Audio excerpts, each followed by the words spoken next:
Bienvenue sur Saint-Esprit Leader. Aujourd'hui, nous plongeons dans un message puissant inspiré par les enseignements d'Andrew Wommack, la clé pour activer la foi. Avez-vous déjà ressenti que votre foi vacillait face aux défis de la vie? Ou peut-être cherchez-vous à expérimenter une connexion plus profonde avec Dieu et à voir des miracles dans votre quotidien? Cette vidéo est faite pour vous. Découvrez les vérités bibliques transformantes sur comment activer une foi vivante et inébranlable. Apprenez à marcher dans la victoire et à expérimenter la plénitude des promesses divines grâce à une compréhension claire de la parole de Dieu. Préparez-vous à une révélation qui pourrait changer votre vie. Restez jusqu'à la fin pour recevoir des clés pratiques et spirituelles qui vous permettront de vivre une foi authentique et puissante.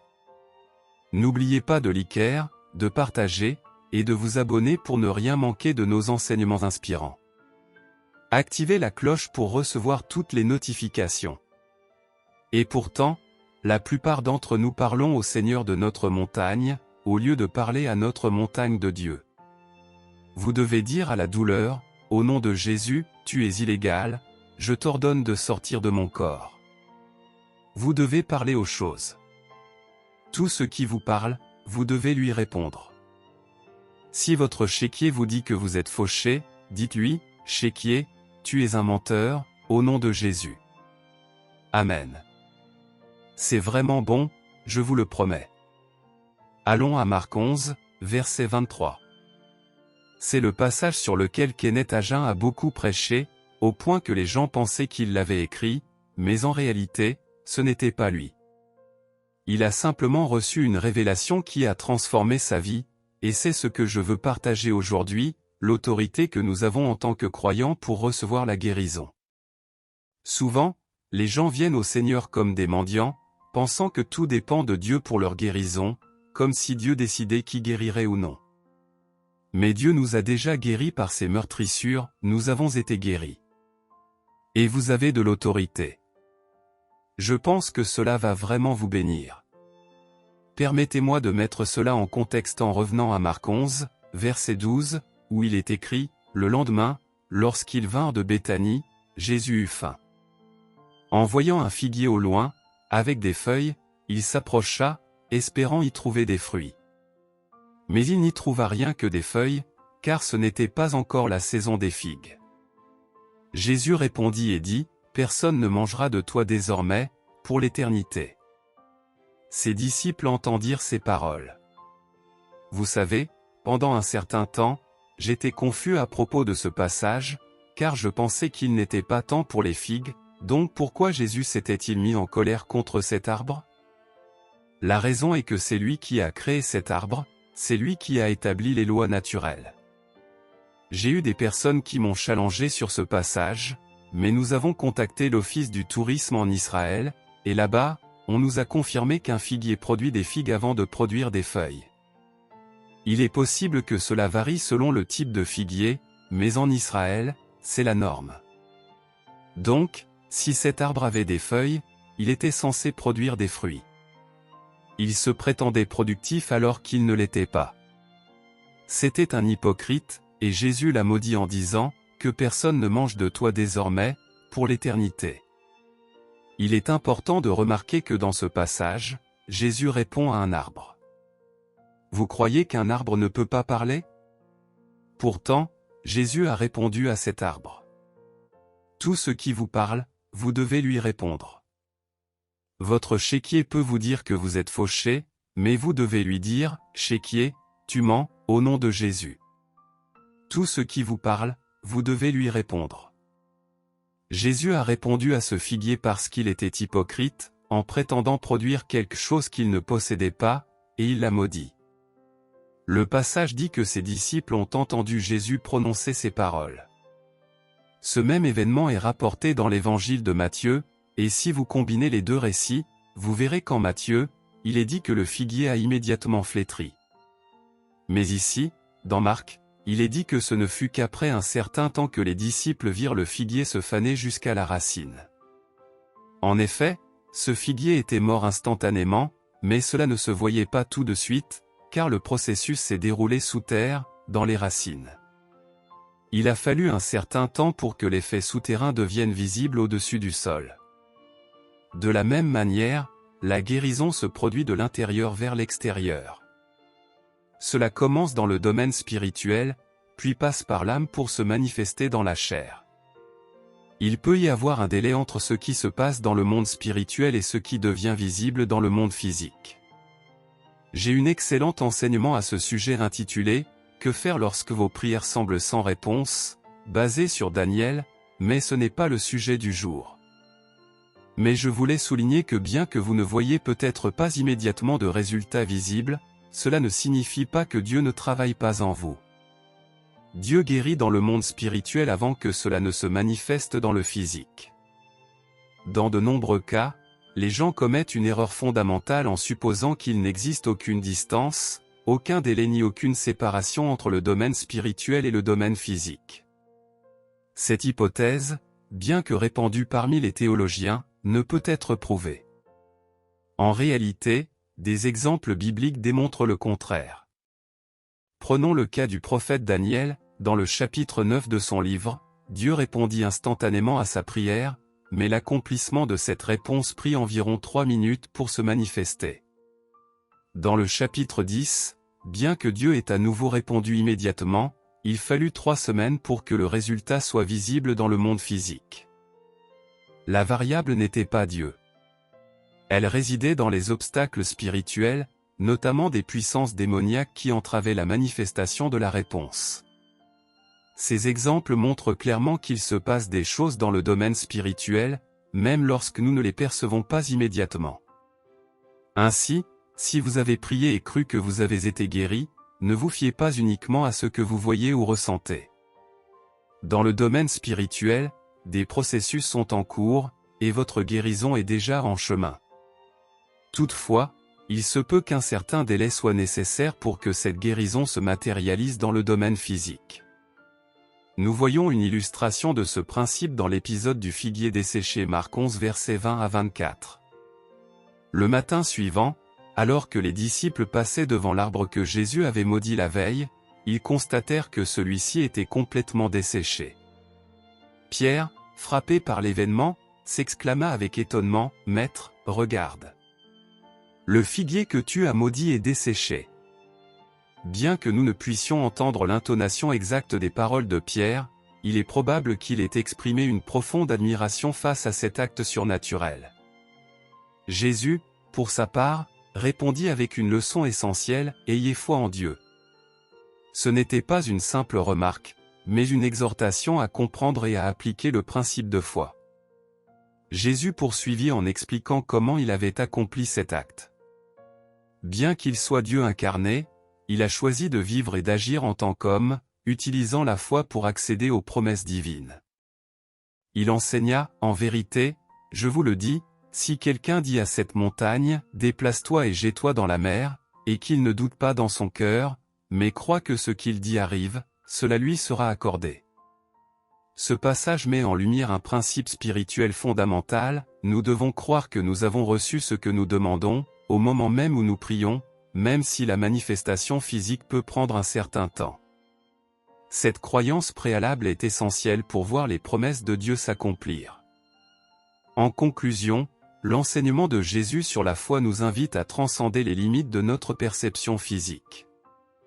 Il nous pousse à ancrer notre foi dans la vérité spirituelle, en croyant fermement que ce que nous déclarons avec assurance, selon la volonté de Dieu, finira par se manifester. C'est là une clé essentielle pour vivre une vie chrétienne victorieuse. Dieu m'a révélé une vérité essentielle, pour surmonter les montagnes de nos vies, il ne suffit pas de parler à Dieu de nos problèmes. Il nous a donné l'autorité nécessaire pour nous adresser directement à ces montagnes et les ordonner de se déplacer. Dans Marc 11 verset 23, Jésus enseigne, « Si quelqu'un dit à cette montagne, ôte-toi de là et jette-toi dans la mer, et s'il ne doute point dans son cœur, mais croit que ce qu'il dit arrive, cela lui sera accordé. » Le terme « montagne » symbolise ici vos problèmes, qu'il s'agisse d'une maladie comme le cancer, d'une mauvaise vue, d'une difficulté financière ou autre. Plutôt que de supplier Dieu de résoudre vos problèmes, utilisez l'autorité qu'il vous a déjà donnée pour parler à ces obstacles. Il est vain de demander à Dieu de faire ce qu'il a déjà accompli. Par exemple, la Bible déclare, « Par ses meurtrissures, vous avez été guéris », 1 Pierre 2 verset 24. Cela signifie que la guérison a déjà été rendue disponible par l'œuvre accomplie de Jésus-Christ. Alors pourquoi demander à Dieu de guérir, alors qu'il a déjà tout accompli? La véritable raison réside souvent dans notre manque de foi ou d'appréhension de ce qui se passe dans le domaine spirituel. Jean 6 verset 63 nous rappelle, « C'est l'esprit qui vivifie, la chair ne sert de rien. Les paroles que je vous ai dites sont esprit et vie. » La parole de Dieu nous dévoile ce qui se passe dans le domaine spirituel. Elle agit comme un miroir spirituel qui nous montre qui nous sommes réellement en Christ. Tout comme un miroir physique vous permet de voir si vos cheveux sont coiffés, la Bible vous reflète votre véritable identité spirituelle et vous révèle les promesses de Dieu déjà disponibles pour vous. Lorsque quelqu'un vous demande comment vous allez, vous avez deux options, vous basez sur vos émotions ou vous appuyez sur ce que la parole de Dieu dit de vous. Par exemple, Éphésiens 1 verset 3 déclare, « Béni soit Dieu, qui nous a bénis de toutes sortes de bénédictions spirituelles dans les lieux célestes en Christ. » Même face à l'épreuve, cette vérité reste immuable. J'ai moi-même traversé une situation difficile, où un événement très négatif à mon égard a été relayé dans les médias internationaux. Certains ont supposé que je ne serais pas en mesure d'enseigner ce jour-là.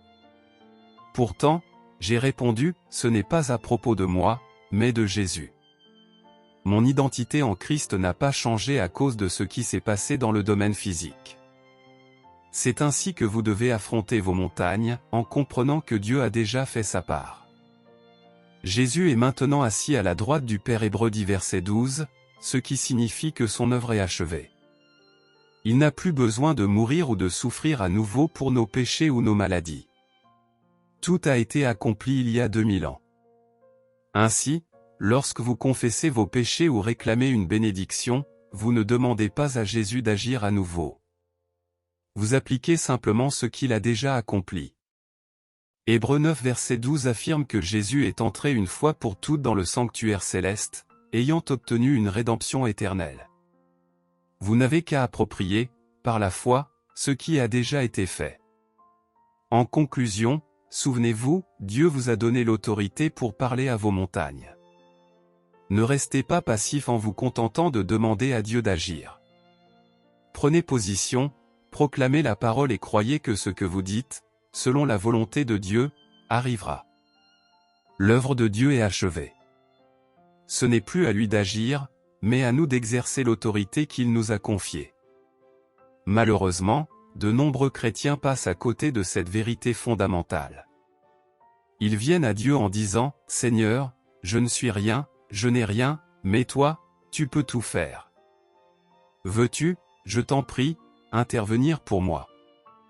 Ils observent uniquement ce qui est visible à la surface, comme les feuilles d'un figuier, plutôt que de se concentrer sur les racines, sur ce qui se passe dans le domaine spirituel. Lorsqu'ils ne perçoivent aucun changement immédiat dans le physique, le doute et la peur s'installent. Ils concluent alors, « Dieu n'a rien fait, je ne suis pas guéri, j'attends encore que Dieu agisse. » Mais en réalité, c'est Dieu qui attend que nous prenions l'autorité qu'il nous a donnée pour parler à nos situations. La parole de Dieu nous enseigne que nous devons nous adresser directement au figuier, symbolisant ici nos problèmes ou maladies. Cela implique que nous avons l'autorité, en Christ, pour manifester la guérison ou toute autre bénédiction. Un exemple remarquable se trouve dans Marc 8 versets 22 à 25. Jésus a guéri un aveugle, mais le processus s'est déroulé en 2 étapes. Après avoir prié pour lui, Jésus lui a demandé, « Que vois-tu » L'homme répondit, « Je vois les hommes, mais j'en vois comme des arbres qui marchent. » Bien que l'aveugle n'ait pas encore retrouvé une vision parfaite, Jésus n'a pas remis en question la puissance de Dieu. Il savait que la guérison était en cours. Jésus a alors prié à nouveau, et l'homme a retrouvé la vue complètement. Ce récit illustre un principe crucial, Jésus ne demandait pas à l'homme s'il avait vu un changement pour vérifier si Dieu avait agi. Il savait que la puissance divine était déjà en action. La question portait sur la capacité de l'homme à recevoir ce que Dieu avait déjà accompli. Je me souviens d'un cas similaire lors d'une étude biblique. Un homme aveugle, utilisant une canne, est venu me voir pour prier. Je lui ai conseillé de rester un moment et d'écouter la parole, afin que sa foi se développe. Mais il m'a surpris en demandant, « Pourquoi ne pas prier maintenant? Ne croyez-vous pas que Dieu peut me guérir immédiatement ?» Pris au dépourvu, j'ai accepté de prier.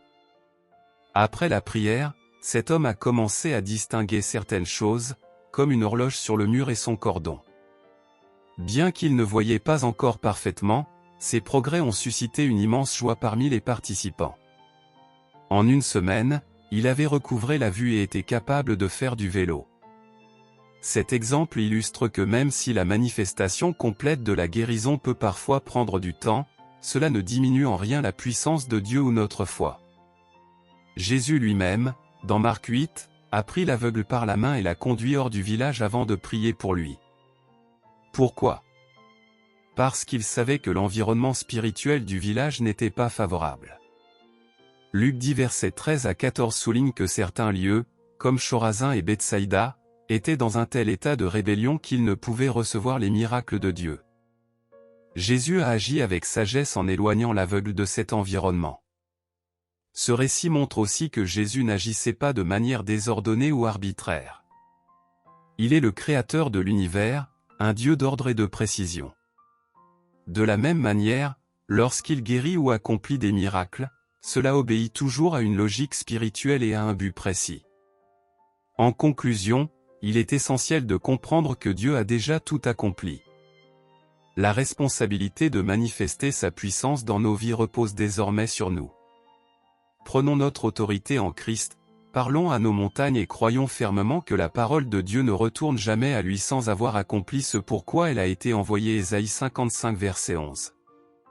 La puissance de l'autorité et le rôle de l'incrédulité dans la foi.